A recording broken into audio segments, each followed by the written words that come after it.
Assalamualaikum warahmatullahi wabarakatuh. Perkenalkan, nama saya Rosmalia Epa. Saya adalah calon guru penggerak Angkatan 8 dari SMA Negeri 1 Cipendei, Kabupaten Bandung Barat. Pada kesempatan ini, saya akan menyampaikan kesimpulan dan refleksi terhadap materi modul 1.1 tentang pemikiran-pemikiran Ki Hajar Dewantara. Seperti yang kita ketahui, Ki Hajar Dewantara adalah Bapak Pendidikan Indonesia yang lahir pada tanggal 2 Mei 1889. Pemikiran-pemikiran beliau ini tentang pendidikan seperti misalnya Semboyan Ingarso Sungtulado Ing Madya Mangunkarso Tuturi Handayani sedikit banyak mempengaruhi perkembangan pemikiran pendidikan di Indonesia sejak dulu hingga kini. Bapak Ibu, pertanyaan pemantik dalam membuat kesimpulan dan refleksi terhadap pemikiran Ki Hajar Dewantara. Yang pertama yaitu, apa yang Anda percaya tentang murid dan pembelajaran di kelas sebelum Anda mempelajari modul 1.1 ini? Dalam pembelajaran saya awalnya itu berfokus pada diri saya sendiri, teacher center. Jadi di sini memberikan contoh ke ruangan tidak sesuai dengan lingkungan murid. Kemudian fokus penilaian kognitif, tidak memahami latar belakang murid, kemudian menyamaratakan kemampuan murid, suasana kelas harus hening tanpa suara.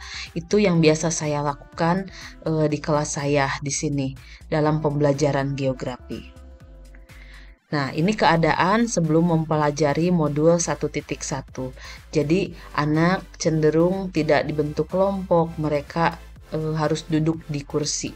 Kemudian, apa yang berubah dari pemikiran atau perilaku Anda setelah mempelajari modul ini? Nah, saya mulai menerapkan student center. Di sini saya melibatkan murid dalam pembelajaran, kemudian pembelajarannya berkolaborasi, menerapkan contoh yang ada di lingkungan sekitar murid yang faktual, kemudian menghormati pendapat murid juga di sini. Nah, selanjutnya dari kegiatan student center ini dalam pembelajaran, semakin anak ini terlibat dalam pembelajaran. Anak semakin menghormati tiap sesi pembelajaran di kelas ini. Nah, Bapak Ibu, saya akan menampilkan ini adalah proses yang saya lakukan di kelas. Nah, ini ya, anak lebih aktif di kelas menggunakan media dan teknologi sesuai dengan perkembangan zaman. Kemudian penilaian secara menyeluruh di sini, pembelajaran dan asesmen ini merupakan satu kesatuan yang tak dapat dipisahkan. Ya, asesmen bagian terpadu dari proses pembelajaran. Mengemas pembelajaran secara menarik dengan model pembelajaran yang sesuai dengan kontennya. Di sini pembelajaran baik dari sisi kognitif, psikomotor maupun afektif itu dilakukan secara menyeluruh dalam proses pembelajaran. Memahami latar belakang murid juga salah satu hal yang harus dilakukan guru dalam mengelola kelas sebelum yang lain-lain adalah mengenali latar belakang siswa secara individual. Memahami psikologi murid di kelas, misalnya ayahnya sudah tiada, ibu bekerja seharian, berangkat pagi pulang petang, sampai di rumah anak susah tidur, si anak dititipkan di nenek.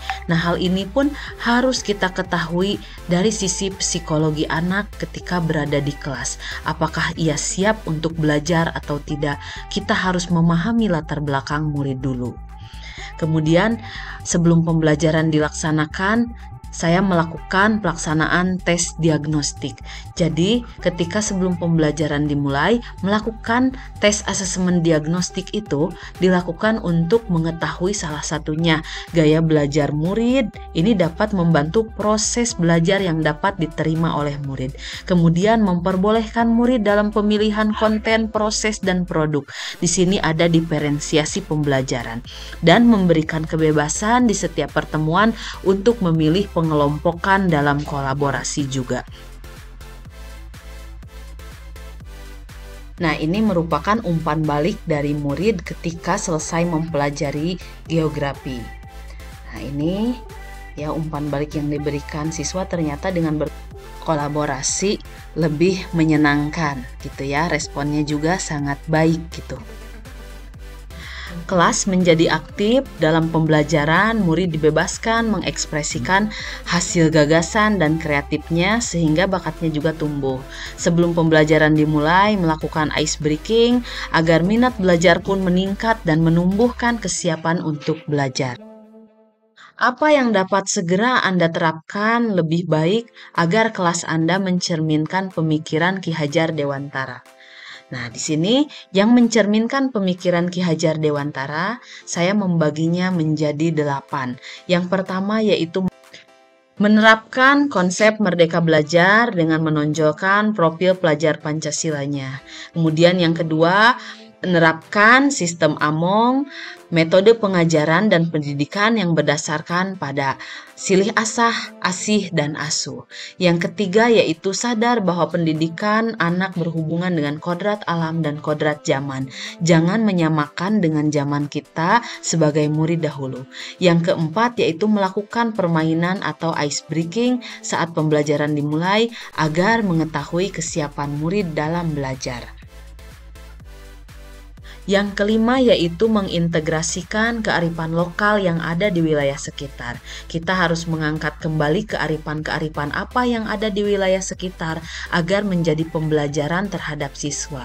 Yang keenam, menerapkan sistem STEM dalam pembelajaran kolaboratif. Kemudian ketujuh, mengutamakan karakter dan budi pekerti murid dalam belajar. Kedelapan, menggunakan metode atau model pembelajaran yang interaktif dan menyenangkan. Baik, secara kesimpulan, saya berharap saya bisa memaknai semboyan Ki Hajar Dewantara yaitu Ingarso Sungtulado. Dari atas saya bisa memberikan teladan bagi setiap anak didik saya, Ingmadio Mangunkarso. Di tengah saya bisa jadi teman yang memberikan semangat, serta Tutwuri Handayani. Dari belakang saya bisa memberikan dorongan moral serta semangat belajar.